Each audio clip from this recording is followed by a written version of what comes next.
Bonjour à tous et bienvenue dans cette toute nouvelle vidéo. Aujourd'hui, on se retrouve pour parler de tendance. Du coup, on va parler de cette tendance Z-Girl et elle peut agacer pas mal de monde parce qu'on est un peu, des fois, on est un peu trop dans les clichés, que ce soit le matcha ou le pilate. Et du coup, je me suis dit, est-ce que la tendance, elle va disparaître vu que les gens en ont marre? Du coup, on va remonter cette tendance, on va essayer de la décrypter jusqu'à aujourd'hui, jusqu'en 2026, à quoi elle ressemble et du coup, c'est simple, je vais tout vous expliquer dans cette vidéo. Sur YouTube, les créatrices, elles adorent, vloguer. C'est vraiment aussi un format qu'on regarde énormément, les vlogs. Donc c'est vraiment, le lifestyle qu'on va regarder, qu'on va décrypter et du coup, on aime montrer, dans ce genre de vidéos un peu la perfection. On aime faire, finalement rêver, aussi voyager la communauté. Du coup, les célébrités sont un indicateur clé, qui inspire énormément finalement le lifestyle. On peut les citer comme célébrités qui inspirent énormément. On a Kylie Jenner, on a Hailey Bieber, on a encore Georgina, qu'on connaît, sur sa série Netflix, et aussi sur Instagram et plein d'autres célébrités qui inspirent, voilà. Il y a aussi pas mal d'influenceuses, de youtubeuses qui sont aussi, américaines, qui sont du coup, anglophones et donc elles inspirent aussi énormément dans leurs vlogs. Ça a fait du coup un peu un effet boule de neige et elles nous montrent également à travers leurs marques les célébrités comme on a Skims, on a Rhode, on a aussi, la marque, plus récente Alo et donc c'est, vu que Alo c'est une marque qui fait sponsoriser énormément de célébrités comme Georgina, Kylie et plein d'autres. Du coup, c'est aussi une marque qui inspire et qui est très tendance, surtout en 2026 et du coup, ça reflète ces marques-là, elles vont refléter un univers, elles vont refléter le lifestyle, elles vont vraiment, tout refléter de l'image finalement de la célébrité et du coup, c'est aussi, bah, du coup un univers qui est montré tant dans le plan marketing que voilà, que lifestyle. Du coup, Rhode, c'était très tendance en 2020, on en parlera un peu tout à l'heure, mais Rhode, c'était très tendance et du coup, ça montrait un univers qui est très, minimaliste, du coup très clean girl, très épuré, finalement. Mais on y reviendra tout à l'heure. Il y a aussi du coup Hailey Bieber qui inspirait beaucoup parce que, voilà, ces célébrités-là, elles faisaient du pilates, on voyait que leurs muscles étaient très sculptés et cetera et du coup on voulait, bah, les mêmes résultats. Ce qui fait qu'il y a eu un énorme boom sur le pilates. Mais on va du coup parler de la Z girl du début, à peu près. Donc c'est, vers 2018-2019 que la Z-Girl s'installe sur, les réseaux sociaux qu'on voit partout et du coup au début c'était la Z-Girl, c'était vraiment, cette personne qui finalement atteignait ses objectifs, dans sa vie quotidienne, qui se dépassait, qui montrait ses résultats, hem et également une femme finalement qui se sentait femme, qui se sentait, voilà coquette, du coup, très dans les Stanley, pour aller au Starbucks avec sa petite boisson, enfin c'était tout un univers. Il y avait aussi du rose, c'était très tendance et du coup, la Z-Girl, elle a muté en fait sur d'autres arcs et du coup, elle se transforme un peu, on va dire et du coup, ça peut prendre d'autres noms. Voilà. Donc arrivé en 2020, on est dans l'ère clean girl et du coup, c'est plutôt des vlogs rangement, organisation. Vraiment, on va montrer un espace de vie qui est très épuré, qui est très, dans la perfection. Du coup, c'était voilà cette ère, très minimaliste, du coup, encore une fois, il y avait la marque Rhode qui cartonnait avec, son lipstick, avec sa petite coque, c'était très esthétique. Très peu de couleurs aussi, c'était dans le blanc, des tons très neutres finalement. Et du coup, la clean girl, c'est vraiment, cette fille qui était organisée, qui prenait du temps pour elle. C'était un petit moment, bien-être. On prend le temps de faire sa skincare. Donc tout était épuré, tout était, beau, tout était, voilà.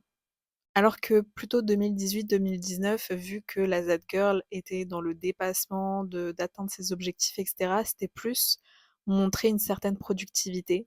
Alors qu'en 2020, on est plus dans l'ère de on souffle, on fait des petits gestes, on prend du temps pour soi, pour son bien-être. Donc voilà, c'est un autre arc, un autre esthétique. On peut se dire que ça s'arrête là. Le clean girl a quand même pas mal duré. Et 2023, on a un autre arc, on montrait, alors est-ce que c'était 2022 ou 2023? En tout cas dans ces zones-là. Il y a eu une tendance, c'était la tendance, le style old money et du coup ça inspirait énormément, à ce moment-là.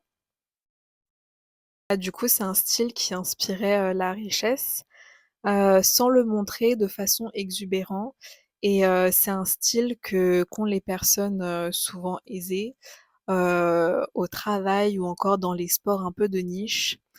Heu, il était vite dépassé parce que, ça montrait juste une façade en fait, c'était pas, tant un lifestyle et juste une tendance.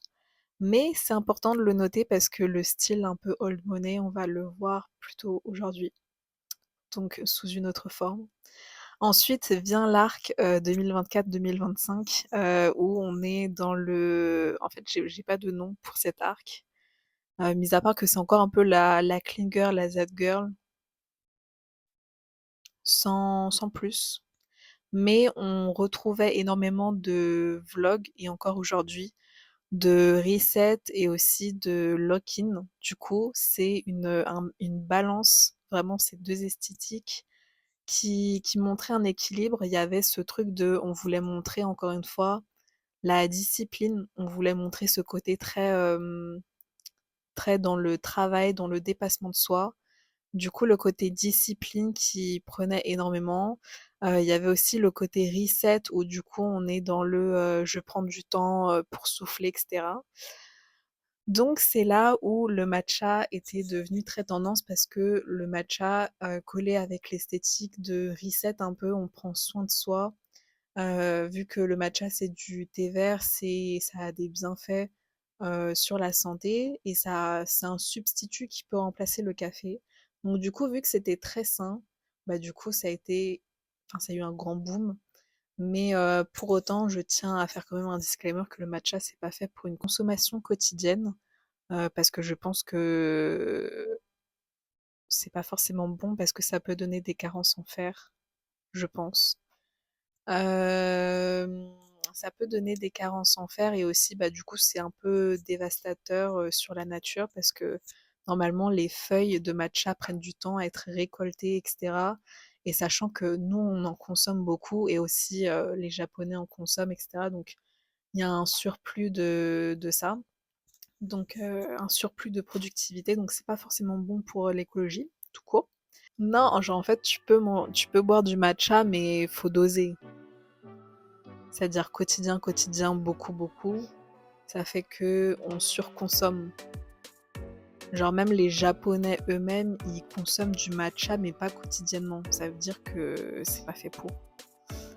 Voilà, petit aparté. Ensuite, il y a eu aussi un boom du Pilates, toujours le Pilates qui fait rêver, qui donne des résultats, voilà quoi. On a aussi un côté très féminin qui arrive, très coquette, très ballerine. On est dans le rose, on est dans les petits nœuds roses, on est dans un esthétique très féminin, entre le rose et le vert aussi qui est tendance. On a du coup encore une fois la discipline qui prend le dessus, être régulier dans le sport. Il y a des compétitions de sport qui sont très tendance, on peut dire, que ce soit faire de l'aérox, qu'on voit beaucoup, c'est un sport où il faut se dépasser et c'est bien pour le du coup, il faut se dépasser. Du coup, il y a l'aérox, il y a aussi les marathons, semi-marathons. Il y a aussi il y a aussi beaucoup de sujets sur l'alimentation, comment bien manger, que ce soit, l'alimentation anti-inflammatoire. Il y a beaucoup de choses sur l'alimentation dont on montre, qui est aussi du coup très tendance dans l'assiette, que ce soit, fruits et légumes. Donc c'est vraiment un mode de vie qu'on va montrer, quoi. C'est vraiment un lifestyle, c'est pas juste des choses qui sont tendance, c'est des choses qu'on peut voir, énormément, donc c'est pour ça que ça fait très tendance, mais c'est des choses qui sont bons pour la santé et bons pour l'hygiène de vie. Donc c'est vraiment quelque chose qu'on va beaucoup, beaucoup voir et du coup, c'est vraiment entre, force et douceur. On veut vraiment se montrer meilleur, fort et équilibré. C'est vraiment cette ère 2024-2025, c'est vraiment une prolongation finalement de ces tendances qu'on a pu trouver, avant et qui continuent et aujourd'hui en 2026 alors que beaucoup de gens n'aiment pas forcément la tendance that girl, et donc on se dit finalement ça va disparaître parce que encore une fois c'est un art de vivre, c'est un lifestyle, mais du coup c'est très mitigé. Beaucoup de gens sont dans le truc de on n'aime pas trop le style où c'est trop minimaliste, en décoration d'intérieur parce que voilà, c'est pas assez personnalisé, les gens aiment, quand c'est plus maximaliste au final, j'ai l'impression. Mais du coup, pour dire qu'en 2026, on entre dans un autre arc de la Z-Girl, on entre dans l'arc wellness et on peut le retrouver énormément dans les vlogs et sa répétition, dans les biographies aussi, c'est le côté wellness. On veut montrer un lifestyle, où, on est là pour souffler, où on court plus trop derrière la productivité, très acharnée, très organisation. On veut plutôt montrer un côté, vacances, un côté où on souffle au quotidien, de prendre son temps, de faire sa petite balade matinale, de décrocher un peu son téléphone, de moins scroller, de plus créer, de prendre du temps de faire sa skincare. En fait, de montrer ces actions-là, plus soft, plus doux et d'une façon toujours plus aussi luxueux et c'est là où le côté, qu'on parlait avant de old money vient. Parce qu'on est aussi sur, ce côté, quiet luxury. Du coup, on va montrer ce lifestyle, wellness, très soft, mais dans un côté quiet luxury, dans le sens où le style, ça va être, se montrer sous un côté plus, premium luxe, de ses affaires finalement, de son quotidien. En mode on choisit peu, mais on choisit bien, de la bonne qualité. Que ce soit dans la skincare, que ce soit au niveau des patchs, que ce soit les petits patchs Rhode, les petits patchs Dior. C'est un patch qui coûte très cher, pour les yeux, juste que tu utilises une fois et c'est tout. Donc c'est vraiment se démarquer, aussi choisir son ensemble de sport qui soit assorti, que ce soit la marque Alo du coup qui est très convoitée en ce moment, et que parce que du coup les stars le portent aussi, mais voilà. Avoir, son petit peignoir, chez soi, un peu comme si on était à l'hôtel, mais en fait on est chez soi, on est un peu cocooning. Que ce soit, de la personnalisation aussi, c'est-à-dire, tu peux personnaliser, je sais pas, tu peux personnaliser ton bandeau où tu vas mettre tes initiales ou alors ta tasse que tu vas montrer, soit tu bois du café ou du matcha ou peu importe, un smoothie, mais en tout cas la tasse peut-être elle est personnalisée et il y a, c'est vraiment un art de vivre du coup plus, premium, plus, luxe, plus rare finalement et on veut le devenir aussi, genre, ça vend un peu le rêve et la clé encore une fois, c'est de prendre soin de soi, avoir une bonne hygiène, impeccable et donc c'est pas, qu'un style mais c'est un lifestyle finalement. C'est plus qu'un vlog, c'est un art de vivre, c'est pour faire rêver la plupart des gens. La tendance vient toujours des célébrités qui du coup vont inspirer à une plus grande élite et du coup qui vont rendre accessible à tout le monde finalement. Et si quelque chose devient tendance, qu'un produit de consommation devient tendance, alors il y a des dérivés, des marques qui vont le rendre plus accessible. Du coup, ce n'est pas un matcha et une séance pilates que vous devez retenir, mais avoir vos objectifs et ce que vous voulez mettre. Est-ce que vous voulez vous mettre en forme, vous décontracter le dimanche avec un bon masque, ouais, avec un bon masque, avec tout le set skincare, boire et manger correctement pour vous sentir bien dans votre peau et corps. Alors les vlogs sont là pour inspirer, ce qui est bon, mais adaptez-le à vous aussi. Le Pilate est un sport qui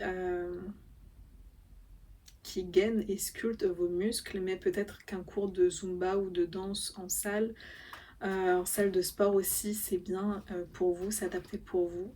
Le but, c'est vraiment de trouver votre équilibre et d'avoir vos routines, vos nouvelles bonnes habitudes. Et du coup, maintenant qu'on a vu un peu tout ce qui était de cette tendance, qu'on l'a décrypté, c'est du coup au-delà d'un matcha et d'une séance de pilates, ça va pas disparaître, ça va se transformer en d'autres arcs et ça va bouger un peu au fur et à mesure du temps et selon ce qui est nouveau et tendance chez les célébrités ou d'autres influenceurs, influenceuses. Du coup, c'est tout pour mon décryptage de l'archétype Z Girl. Il y a aussi plein d'autres personnes qui en parlent de ça. Donc, si j'ai pas tout abordé en vidéo, bah du coup, c'est pas grave, hein. J'en referai une. J'espère que ça vous a plu quand même. Moi, ça m'a bien plu. Je pense que je mettrai pas mal de moodboard un peu Pinterest. Parce que Pinterest aussi, c'est un outil qui inspire énormément pour ce genre de choses. C'est un outil que beaucoup de personnes utilisent, donc autant YouTube et les vlogs ça inspire, autant Pinterest aussi en photo. Donc voilà, c'est tout pour moi. On se retrouve dimanche prochain pour un petit vlog sympa. Et je vous fais plein de bisous. Ciao ciao.